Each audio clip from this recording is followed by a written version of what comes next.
Oh, salut.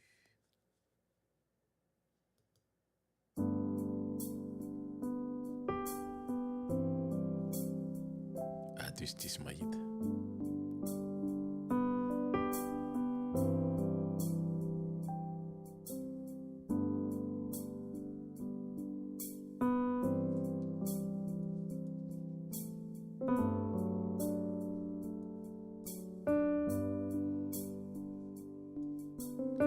Faly miaraba aminao indray andro any a. Valo ny volana aprily 2024. Manantena fa salama tsara ianao any tokantrano tsirairay avy any a. Midera sy mankalaza ny anaran'i Jehovah tsika andro any a. Ary manome voninahitra ny anarany ambony indrindra. Mahafinaritra ny miresadresaka ohatran'izao atao anatin'ity page ity ary izahana sorona tanteraka ao anatin'ny aviazo izy. Andora iloha iondrika antsika mba mankalaza sy hiteran'Andriamanitra amin'ity talata ny valon'ny volana aprily ity. Dera sy mankalaza anao zay Jehovah Andriamanitra Ray Masina sy Tsara Indrindra ary mametraka ny fiarabana, firarian-tsoa ary ny fitiavany manontolo eo ambanin'ny tananao. Mihery sy tanjaka izay ianao ny sitraponao araka ny tena izy mba ho ny herin'ny fanahinao no hanampy anay amin'ity maraina ity. Mangataka famelan-keloka aminao zay ary mangataka famindrapo avy aminao amin'ny zavatra rehetra izay ataonay. Mifono aminao zay ary mangataka ny herin'ny fanahy masina hiditra aminay tsirairay avy. Apetraka eo am-pelantanan'i Jesosy izany bavaka izany.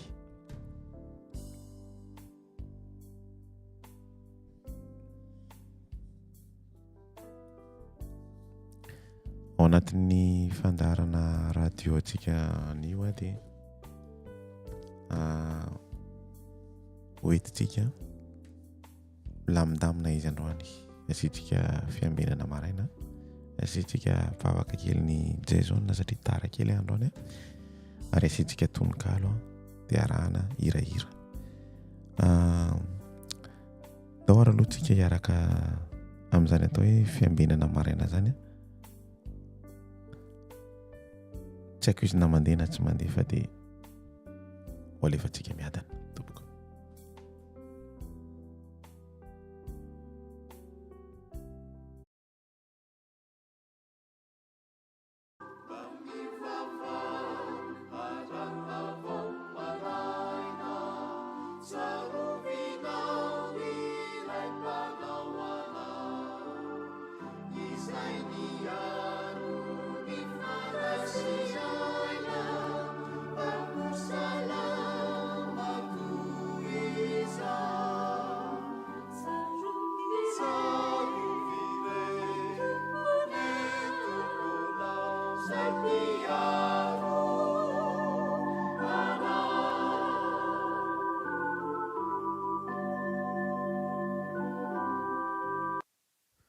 Faly miarabantsika tsirairay avy indray hatratra izao talata fa valy ny volana aprily izao.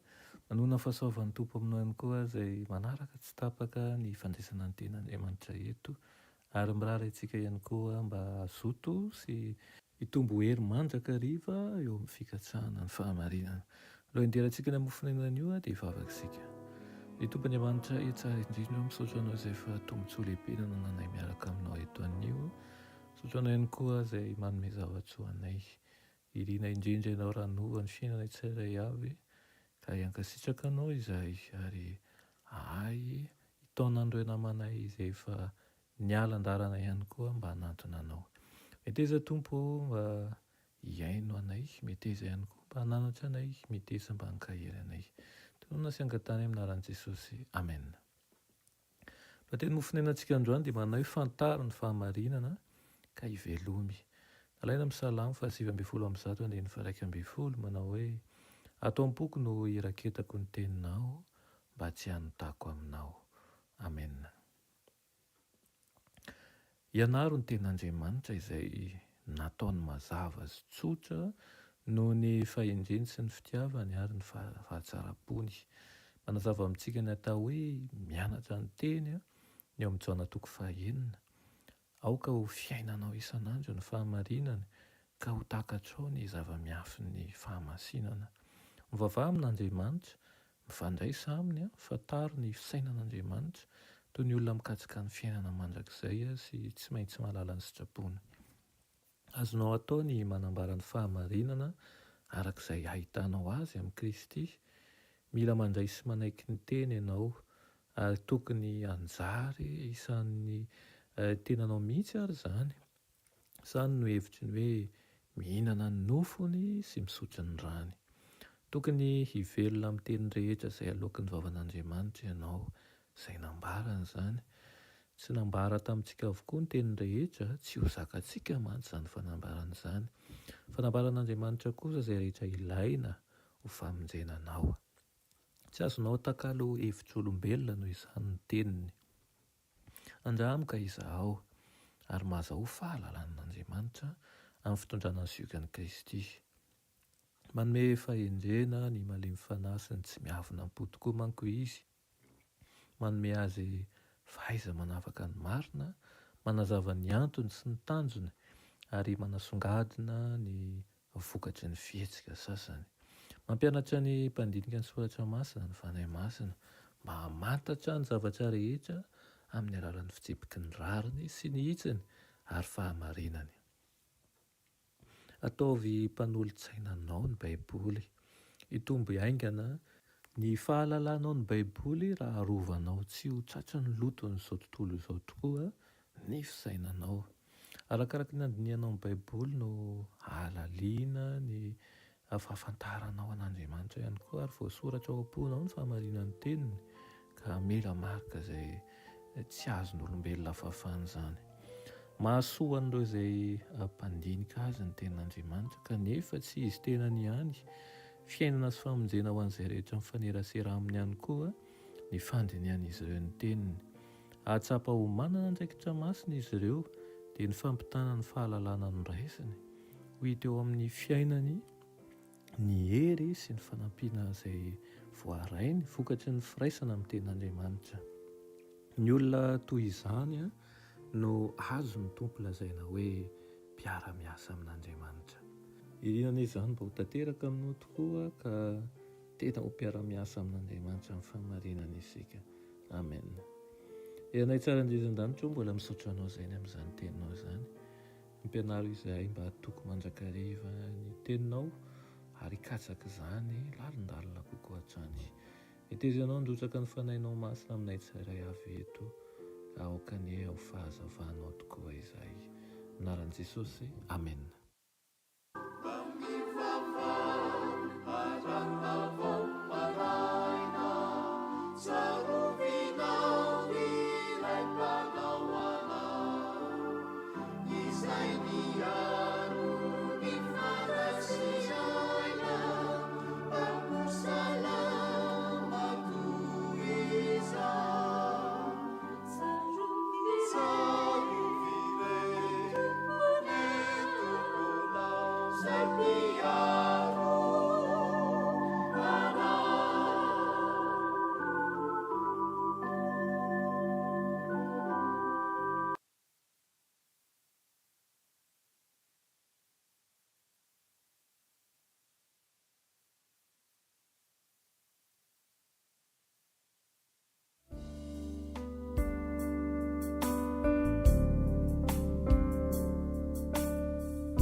Eny ary tompoko.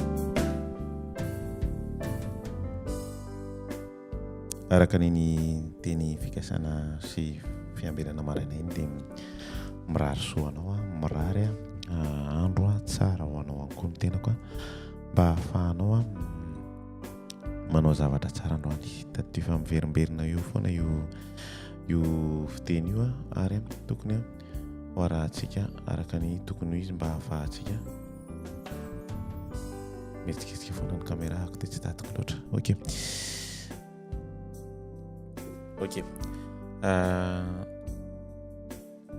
Hoentintsika manaraka an'ity fandarantsika ty androany tsy dia nanao zavatra firy dia matetika ako no mizarazara anareo ny zavatra nataony Jason satria mba anisan'ny zavatra mahafinaritra ny zavatra nataony hatramin'ny voan'ny intelligence artificielle. Ino finaritra tompoko. Merci Seigneur pour la force renouvelée que tu déverses sur moi ce matin. Merci pour ta protection durant la nuit. Merci pour ta main invisible qui m'a gardé. Merci pour ton amour qui me poursuit chaque jour. Même quand tout semble silencieux, je sais que tu prépares quelque chose de glorieux. Seigneur, je te loue non seulement pour tes œuvres, mais pour ta présence constante à mes côtés. Père, je te confie entièrement cette journée. Prends le contrôle de mes pensées, de mes décisions, de mes actions. Guide-moi, parle-moi, utilise-moi. Que tout ce que je ferai aujourd'hui porte ton empreinte. Que chaque parole qui sortira de ma bouche soit inspirée par ton esprit. Je déclare que ce mardi est un jour de grâce, un jour de visitation divine, un jour de percée spirituelle. Toute force d'opposition est brisée, toute distraction est écartée, toute confusion est dissipée par ta lumière. Je marche dans la clarté, je marche dans la paix, je marche dans l'autorité que Christ m'a donnée. Je te remercie d'avance pour les miracles, les rencontres divines, les victoires qui m'attendent aujourd'hui. Dans le nom puissant, glorieux et incomparable de Jésus-Christ, j'ai prié avec foi. Voilà. Zay zany ny afatra kely zay alefan'ny Jason amintsika isan'andro san'andro. Tsy hoe akory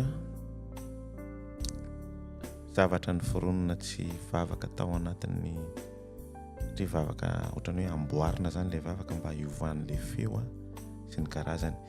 Mahafinaritra ny mieritreritra anazy satria mampirisika antsika hieno zany le izy na dia zany satria vavaka mitenenina le izy fa namboarina fotsiny ny feony tao anatin'ny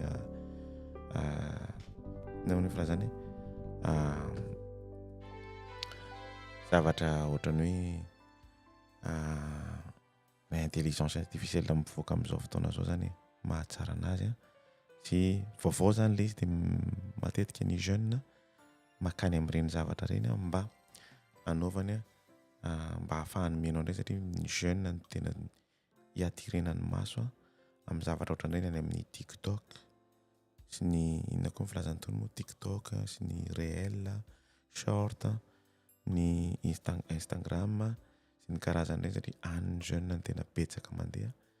Any koa ny olona no tena matetika mijery zany mijery an'itony fandarana ohatrany hoe ataontsika tony hoe mitory teny sy ny karazany tokony mirona betsaka any zany tsika olombelona mba ahafahana manao zavatra tsara satria tonga dia miseho amin'ny telefônina le izy moramora amin'ny olona no mandray anazy araka ny tokony izy.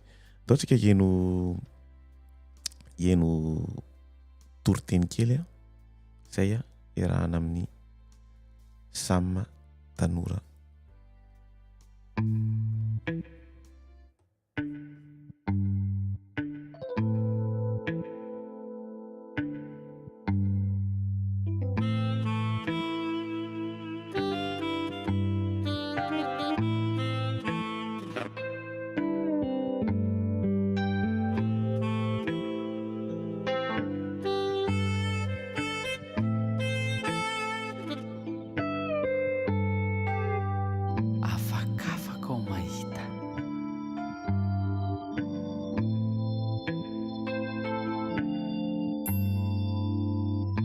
Afaka mahita tovolahy tsara bika, montomontona afigadona sady tsy mijadojadona, tsy mba rototra na taitra, tsy mba hitanao mianjaika fa dia azy izay lalao sy ireo ratsy izay fanao. Tena zazalahy tsotra, tsy ho hitanao hipololotra, tena mahate-hideraka miendrika ho pastera. Dia izany no avelany mba ho tarafiny ny ivelany. Vandeha ange tarafina ireo toetran'izay miafina. Rehefa any am-pianarana dia mitsoaka andaharana, mijokojoko mandoka kay manandrana mifoka tapatapaka asikara ka matetika ny tara. dia ilozana amin'ny tsako sy ligao mafakofako mba hoe entina hanarotsarona ilay fofona saosarona ianao tsy nahatazana fizao nahita ny hitovazana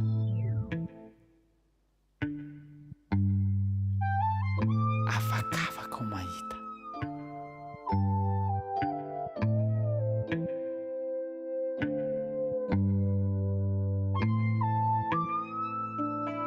afakafaka ao mahita tovovavy tena miavaka tsy hitanao mikitakita sady tena tia mivavaka satria na fiteny na fijery eny na fitafy na famindra zarito miaviavy kanefa kanto sy mirindra sady mihaja no manaja tsy mba taitra andretirenty fa na dia mbola bitika aza izy manambaka ny vaventy dia izany no avelany mba ho tarafiny ny velany fa andeha ange jokoa ireo toetra izay afeniny ka tarafy sy henoy ny fikalo sy fiteniny izy ilay tafaradro izay mpanesy sy mpifosa tena mampivotofoka mampilefa ny kanosa ny fitaratra amin'izany efa milolany manja ka ilay toetra miafinany dia eo no hita mianjaanja ianao tsy nahamarika fizao nahita no voasarika afakafaka ao mahita afakafaka ao mahita naleko anefa dia nipetraka fa dia tena mahamenatra ary tena hikoizana raha toa ka ho tohizana fa nivadika ho biby ilay noheverina ho masina ka ilay toetra sarobidy dia indrisy ny etsikasa afakafaka ao mahita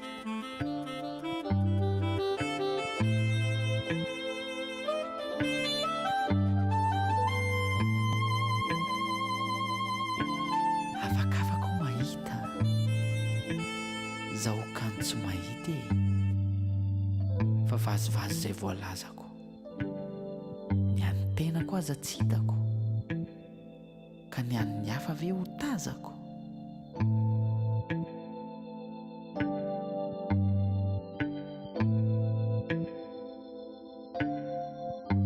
amin'izao fiainana izao raha tianao ny azo famonjena dia fantaro aloha ny tenanao ary ny ahafahanao mamantatra ny tenanao dia ny fibanjinanao an' Jesosy Kristy irery any andao hibanjina an Kristy izaho ianao isika tsirairay avy fa miandry anao izy miandry ahy izy miandry atsika izy tapao ny hevitra ao anio satria anio ny tsara raha mpitso zao tara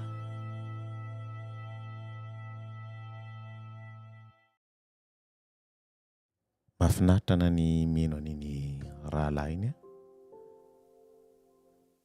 mahafinaritra na ny mino an'iny rahalahy iny andefa tsy moramora ny izany zavatra zany mba hahafahantsika mibanjina an' Jesosy satria sao de tara raha-pitso sao de tara mba fantatrao ve ny atao hoe eglizy Laodicée hatramin'ny raha ohatra ianao ka namaky ny apokalypsa ao amin'ny toko 7 dia misy allusion ana jugement foana fa ny Laodicée kosa dia midika hoe jugement du peuple ny idée dia eo amin'ny jugement an'Andriamanitra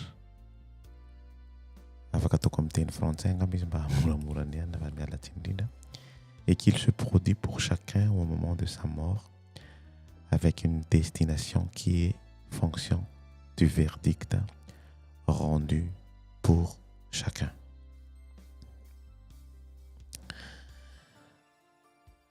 Dans son discours aux Athéniens, Paul soutient l'idée que Dieu a fixé un jour où il jugera le monde par Jésus-Christ. C'est Acte 17:30.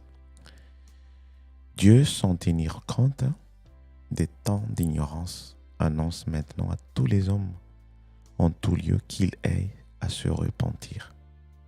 Se repentir parce qu'il a fixé un jour où il jugera le monde, 31, selon la justice, par l'homme qu'il a désigné, ce dont il a donné dans tout une preuve, certains en le ressuscitant des morts. Niapitra Paul de confirmer, c'est une précision autant 1 Pierre 4:17, car c'est le moment où le jugement va commencer par la maison de Dieu. Or, si c'est par nous qu'il commence, quelle sera la fin de ceux qui n'obéissent pas à l'évangile de Dieu?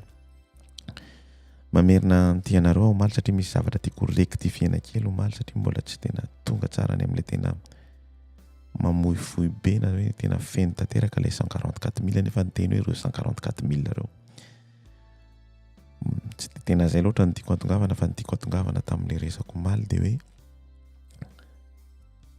tokony mieritreritra tsika olombelona raha te handray anjara amin'io 144 000 io dia tokony miova tanteraka manao izay sitrapon'Andriamanitra araka ny tokony ho izy mba hahafahanao mandray anjara ao anatin'io 144 000 io.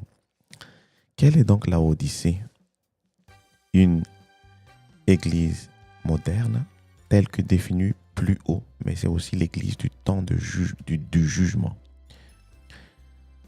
Je vais laisser temporairement à côté cet aspect des choses et j'y reviendrai au cours de la deuxième. Ça, c'était mon truc. Voilà quoi. Verset 14, on va lire. Écrit à l'ange de l'église de la Haute-Sea, voici ce qui dit l'Amen, le témoin fidèle et véritable, le commencement de la création de Dieu. Amen. Ce mot hébreu dérive du mot hébreu émet, qui signifie vérité. Jésus employait assez souvent ce mot et il est généralement traduit par en vérité. Donc, des nombreux passages de l'Ancien Testament lient le nom de Dieu à la vérité, mais dans un passage, Dieu se nomme lui-même Amen. Allons voir dans Ésaïe 65:16. C'est lui qui voudra être béni dans le pays, voudra l'être par le Dieu de vérité. Amen. Et celui qui jurera dans le pays, jurera par le Dieu de vérité. Ça veut dire émettre. Amen. Car les anciennes souffrances seront oubliées. Elles seront cachées à mes yeux. Question de vérité. De l'authenticité est essentielle, y compris dans la relation avec Dieu. Le témoin fidèle est véritable. Nous avons vu déjà ce témoin dans le ciel. Voilà, quand le témoin, vous voyez le témoin dans le ciel, j'ai expliqué par rapport à l'introduction de ma Dante Avatatrawa, l'introduction ni Apocalypse, garant de toutes les promesses de Dieu. Le commencement de la création de Dieu, le mot grec arché ne laisse aucun doute. Ici, il ne s'agit pas de présenter Jésus comme le premier être créé, mais de le présenter comme le principe de la création. je répète, on ne présente pas Jésus comme le premier d'être créé, mais de le présenter comme le principe de la création. Ça, nous allons voir il faut rappeler l'évangile de Jean. Vous voyez, au commencement, la parole était truc comme ça. Vous voyez à peu près ce que je vais dire. Laodicée, c'est l'église du temps où le rôle créateur de Dieu est contesté. On est d'accord, nous? Le rôle créateur de Dieu est contesté. Où Christ doit réaffirmer la vérité à ce sujet. Il y a un constat. Versets 15 et 17. Il nous connaît nos œuvres. D'accord? Il sait que nous ne sommes pas ni froids ni bouillants.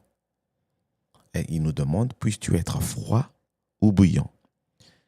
Après, il dit, ainsi parce que nous sommes tièdes et nous ne sommes pas ni froids ni bouillants, il va vomir de sa bouche. Parce que nous-mêmes nous dit, nous sommes riches. Nous, où je me suis enrichi, nous n'avons besoin de rien. Et là Jésus répond, et parce que tu ne sais pas que tu es, nous sommes malheureux, misérables, pauvres, aveugles et nus.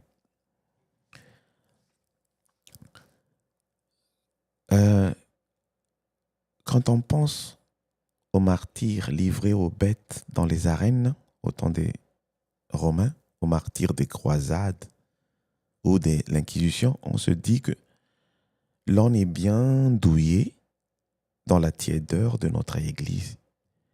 Mais il y a aujourd'hui des chrétiens martyrisés pour leur foi. Quand on pense au mouvement de réforme, mouvement de piété, élan révivaliste, on s'est dit que l'on est bien au chaud, bien sûr, dans notre dogme bien où il est. D'accord? Notre drame, la Odyssée, est de croire n'avoir besoin de rien. Nous sommes aveugles sur notre état et n'en avons aucune conscience. Par contre, il nous donne du conseil. Verset 18, fin, si nous lisons. Il faut le relire de temps en temps parce que le Saint-Esprit, il vient quand on arrive à bien comprendre ce qui est dit dans ce qui est annoncé à l'église de la Odyssée. Verset 18 et 20, je vais le lire. Je te conseille d'acheter de moi de l'or éprouvé par le feu, afin que tu deviennes riche, et des vêtements blancs, afin que tu sois vêtu et que la honte de ta nudité ne paraisse pas, et un collier pour oindre tes yeux, afin que tu vois. 19. Moi, Jésus, il nous reprend et il nous châtie tout ce qu'il aime. D'accord? Il nous demande, il nous dit, aie donc du zèle et répands-toi. On a besoin de se repentir. D'accord? Voici. Je me tiens à ta porte, je frappe. Si quelqu'un entend ma voix, il ouvre la porte. J'entrerai chez lui, je souperai avec lui et lui avec moi. Après, il dit, je te conseille, je vais revenir. Parce que je parle souvent de ça, au fait, ces derniers temps-là. Parce que l'église est sale. D'accord? Comme je vous ai dit,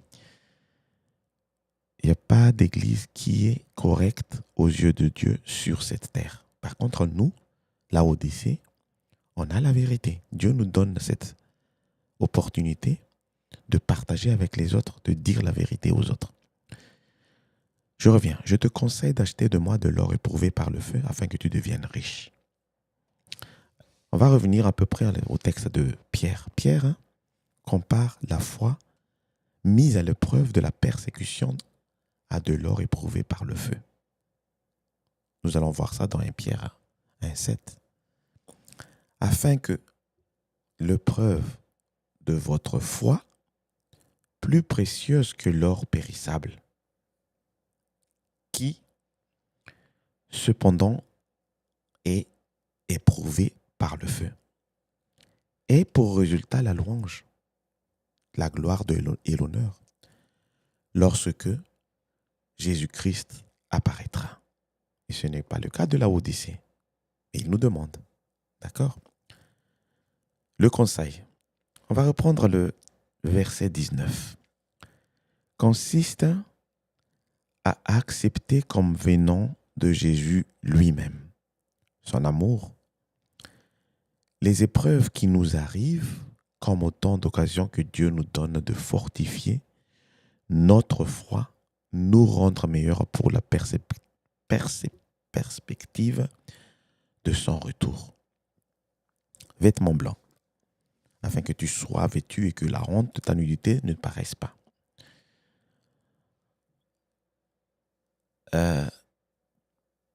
Nous savons tous que, même on a déjà vu ces vêtements blancs comme étant la justice que l'on obtient par la foi. Cette justice appliquée dans nos vies est le fruit de la mise en application du premier conseil. D'accord? Ça fait partie, cette étude, ça fait partie de mes études, parce que depuis 2012 que j'ai fait des études Apocalypse, mais j'ai arrêté de le faire, en fait, parce que je manque de temps. Je reviens. Les vêtements bons, des vêtements blancs, afin que tu sois vêtu et que la honte de ta nudité ne paraisse pas. Comme je vous ai dit, nous avons déjà vu ces vêtements blancs comme étant la justice qui s'obtient par la foi. Justice appliquée dans notre vie, dans nos vies. C'est un fruit de la mise en application du premier conseil. La nudité est ici la mise au jour de notre culpabilité. Nudité, mise au jour de notre culpabilité, à mon avis personnel, par rapport à mes études. Pour autant, le vêtement blanc n'est pas un cache-misère. On est d'accord, ok. Mais une transformation qui fait que si nous pouvions être accusés dans le passé, nous ne le serions pas maintenant. D'accord? Si nous allons un peu plus loin dans l'Apocalypse, il sera nu, abattu, Babylone, Apocalypse 17, 17. Et sa culpabilité apparaîtrait aux yeux de tous, Apocalypse 18. Donc, nous sommes, la Odyssée est appelée à se repentir et à changer pour ne pas subir le sort de Babylone ou même se retrouver de son côté. Parce qu'il nous demande de sortir, sortez-vous de Babylone. Mon amour, c'est Dieu qui avait dit. Je répète, la nudité, ici, est une mise à jour de notre culpabilité. Pour autant, le vêtement blanc n'est pas un cache-misère, mais une transformation qui fait que si nous pouvions être accusés dans le passé, nous ne le serions pas maintenant. Babylone sera mise à nu. Dans Apocalypse 17, 17, si on allait un peu plus loin. Et puis 18, sa culpabilité apparaîtra aux yeux de tous. De tous, ça c'est clair. Et nous, par contre, dernière église qui tient la vérité, la Odyssée, est appelée à se repentir et à changer pour ne pas subir le sort qui est réservé à Babylone. D'accord? Et même se retrouver de son côté. Allons voir, vous allez voir de Apocalypse 17, 17 et 18. Un collier pour oindre tes yeux afin que tu vois. Nous sommes appelés à prendre conscience de notre état, de son état, de l'état de la Odyssée, de l'Église lui-même. À prendre la mesure de la misère de notre situation. Avec Pergame ou Thyatire, je ne l'ai pas encore fait parce que j'ai fait... parce que j'ai envie de vous montrer seulement, en fait, parce que je parle souvent de la Odyssée ces derniers temps, avec la station radio, là. Mais je vois qu'il y a des gens qui un peu sous-estimé ou un peu mal à l'aise quand je parle de ça. En fait, je ne parle pas de nous-mêmes. C'est pour ça que je partage aujourd'hui avec vous la diffusion au lieu d'aller sur ma page Facebook personnelle. Dans Pergame et Thyatire, des messages sévères vis-à-vis de l'Église qui s'approche du pouvoir ou exerce pendant le Moyen-Âge. Nous avons vu un message par exemple sévère vis-à-vis de Sardes, l'Église de la Réforme. Sardes, la Réforme. Que dire du message à mon Église aujourd'hui? C'est ça ma question. Que dire du message à mon Église aujourd'hui? Au moins, les autres avaient gardé la foi. Allons voir dans Luc 18:8. Mais quand le Fils de l'homme viendra, trouvera-t-il la foi sur la terre? Ça, c'est une question qu'on devrait poser chaque jour. S'il le dit, il le sait. Trouvera-t-il la foi sur la terre? Aie donc du zèle et réponds-toi. Comme Éphèse, l'église d'Éphèse, il lui faut retrouver l'enthousiasme du premier amour. La tiédeur mérite d'être traitée comme un péché. La délicatesse de l'appel mérite d'être soulignée. Je me tiens à la porte et je frappe. Si quelqu'un en entend ma voix, ouvre la porte. J'entrerai chez lui, je souperai avec lui et lui avec moi. Désolé, à chaque fois que je fais une petite méditation à la fin, je ferai en français pour que les gens puissent, parce que j'arrive mieux en fait de s'exprimer. En plus, c'est un texte que j'ai déjà préparé il y a longtemps, donc c'est pour ça que j'ai pas pu le, voilà, ok.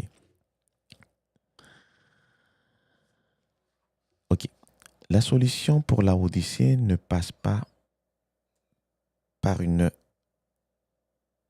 grande résolution, des grandes actions, non, mais par le désir librement consenti d'une intimité avec Jésus.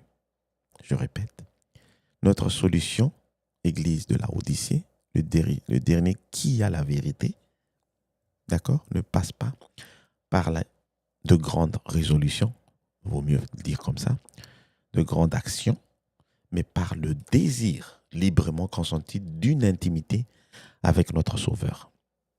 Il y a une promesse pour nous, tous vainqueurs. Le verset 21. C'est lui, celui qui vaincra, je le ferai asseoir avec moi sur mon trône. Comme moi j'ai vaincu et je me suis assis avec mon Père sur son trône.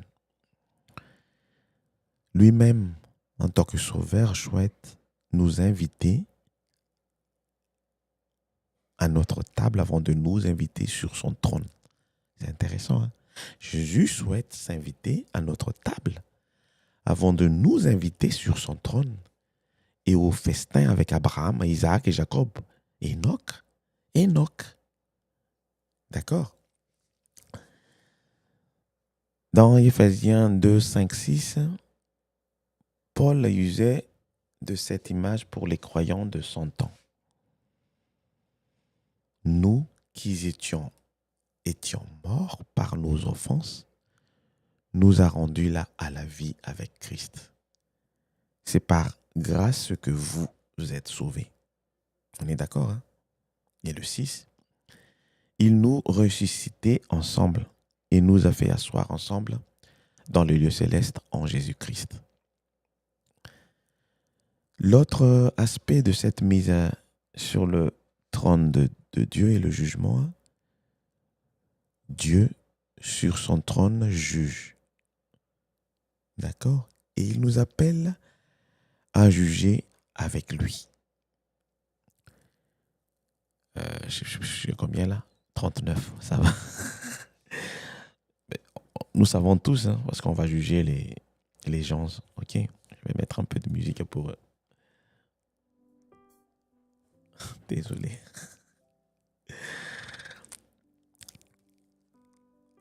Où est-ce que j'étais au fait? Ok, je répète. Sur son trône, Dieu juge et il nous appelle à juger avec lui. Cela vient un peu bousculer nos idées sur le jugement de Dieu, mais nous en parlerons plus. Ça, c'est mon truc en détail, hein, par rapport à mes études à la fin. Ce qui distingue cette lettre de toutes les autres, c'est le temps. T-O-N, mais pas T-E-M-P-S. Regardez bien, écoutez bien. À aucune église, Jésus ne dit « je te conseille ». À aucune église, Jésus ne dit « je te conseille ». Il sait bien que nous, dernière église qui tient la vérité, église moderne, ne supporte pas les ordres, tout juste les conseils. Il nous dit aussi, le reprends et je châtie, mais parce que je vous aime. Il sait bien que la population moderne tient à sa liberté de décision. Quand il frappe à la porte, il ne force personne et il est prêt à rester sur le pas de la porte. Et il pleure. C'est une simple invitation. Si quelqu'un entend sa voix, mais l'autre alternative existe, on a le droit de ne pas entendre ou de ne pas vouloir entendre. Si tu veux bien ouvrir ta porte, il ne forcera pas et il ne forcera personne. Alors, c'est un moment d'intimité que tu auras avec lui. Je souperai avec lui, ça c'est sûr et certain.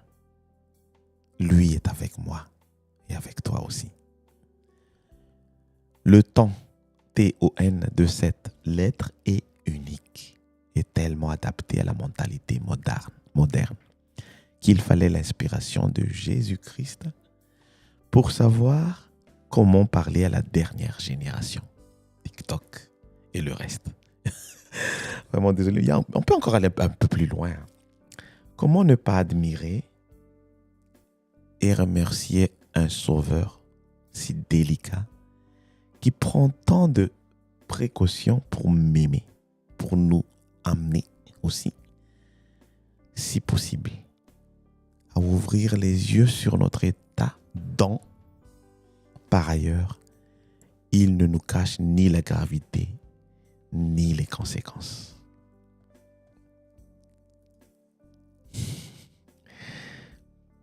Tiako zaraina aminareo satria niresadresaka anareo momba niny la Odyssée 144 000 iny depuis quelque temps hatramin'ny sokafan'ity radio ity. Miandry antsika Jesosy ary tsara be le tononkalo nalefako taminareo amin'ny Salme teo iny satria miandry antsika Jesosy. Variana ve tsika? Te hisopé hiaraka aminy ve tsika? Te ahitany Enoka ve tsika? Te ahitany Davida ve tsika? Te ahitany Job? Te ahitany Abraham, Mosesy, Isaac, Rebecca?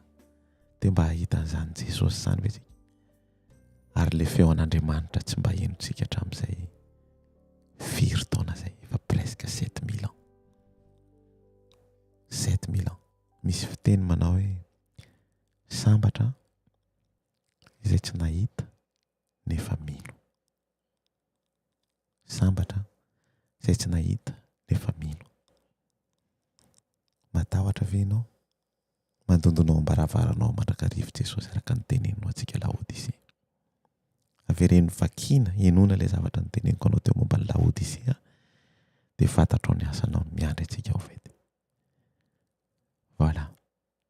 Tsisy afa-tsy ny sorantsika ny herin'ny fanahy masina ary mangataka fanampiana amin'ny Jehovah Andriamanitra tsika mba hitatana ny lalantsika androany ray manontolo. Aoka izy rery ihany no banjinina. Aoka Jesosy rery no amin'ny fitoerana masina indrindra io any no banjinina. Satria miady mafy izy, mitomany izy, malahelo izy. Malahelo izy. Fantatrao ve zany? Andriamanitra mitomany. Matoa izy mangina dia misy antony ao. Matoa izy mangina dia misy antony ao. Raha ny teneko anao hoe je te conseille. Tsy mbola nisy eglizy anakireo eninareo ny teneno je te conseille. Matoa izy mangina dia mitomany. Matoa izy mangina dia malahelo. Matoa izy mangina dia tsy te hijery antsika ety intsony fa kosa misy fitiavana ao. Misy fitiavana miteny hoe je te conseille. Reviens vers moi. Inona ny andrasantsika? Mbola variana hisakafo ve tsika? Mbola variana andeha hitsangatsangana ve tsika? Aloha tsy hiteny intsony satria izay mety mandreraka ny olona au fait. Rehefa izay ny trompette tian'Andriamanitra tenenina, tsy maintsy teneniko anao izay au fait. Ilaina koa ny mangina sy mieritreritra. Mandiny tena, miezaka, manatsara ary miverina ohatrany tamin'ny androny tao edena. Satria maninona? Tsy ny fahazarantsika eto amin'ity tany ity no hitondra entintsika any amin'ny fiainana mandrakizay. Izay no mahatonga ilay hoe miverena tahaka ny zazakely. Satria maninona? Mila miverina ohatran'ny zazakely zany hoe tsy ny fahazaranao eto amin'ity tany ity no entinao eny ambony eny. Saotranao ny ianao hatramin'ny farany somary taratara kely androany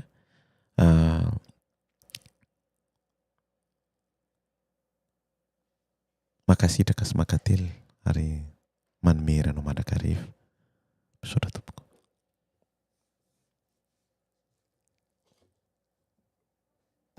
Andrasolo hitady hira kely fa ilaina ilay manome hira kely mba hahafahanao mitondra an'ity tontolo andronao ity.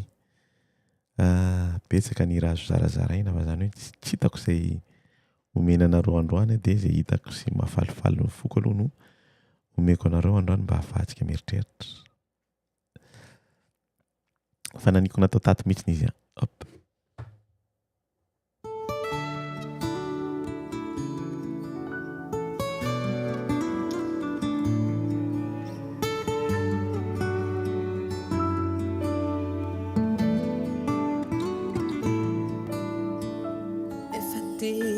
Resy aho no natsanganao to tsy tazako akory nilaza fa tena namako akaiky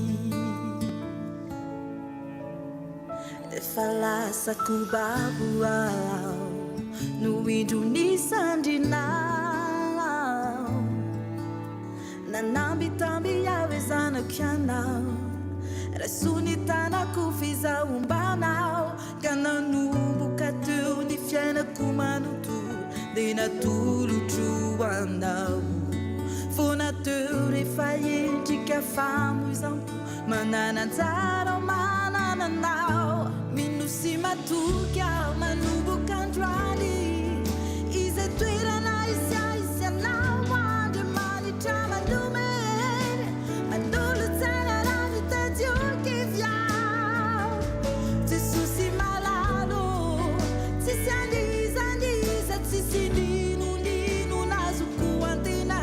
sunitana quase futsutitsuni yanno malala ni te puko wazuni rakufini fana ina wazavele rikirikitsu